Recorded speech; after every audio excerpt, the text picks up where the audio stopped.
আজকে আমি কচু আনদুম, কেঙ্কা করে আনদুম অবশ্যই আমার ভিডিওতে থাকেন। আপনাদেরকে আমি পুরাটাই ভিডিওটা দিম। সবাইকে জানাই আসসালামু আলাইকুম। বন্ধুরা সবাই কেমন আছেন? আলহামদুলিল্লাহ ভালো আছি। আজকে আমি কচু শাক রান্না করব।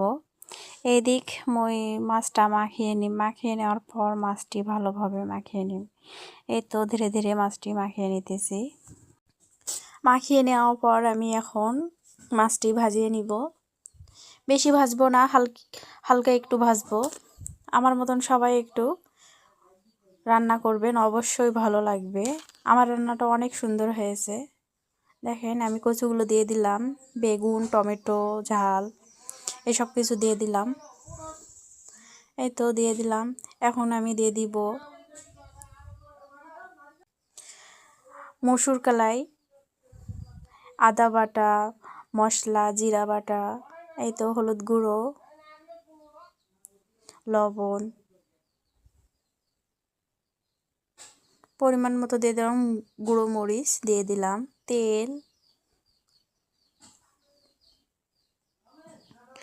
এখন দিয়ে দিলাম মাছগুলি হালকা ভাজিয়ে নিয়ে মাথাগুলো দিয়ে দিলাম। মাছের মাথা দিয়ে আমি কচু রান্না করি। মাছের মাথা দিয়ে কচু রান্না করলে অনেক মজা হয়। আপনারা অবশ্যই আমার রান্নাটি ট্রাই করে দেখবেন বাসায় কীরকম হইতেছে। আমার অনেক পছন্দ মাছের মাথা দিয়ে রান্না করলে। সবাই ভালো থাকবেন, সুস্থ থাকবেন। আল্লাহ হাফেজ।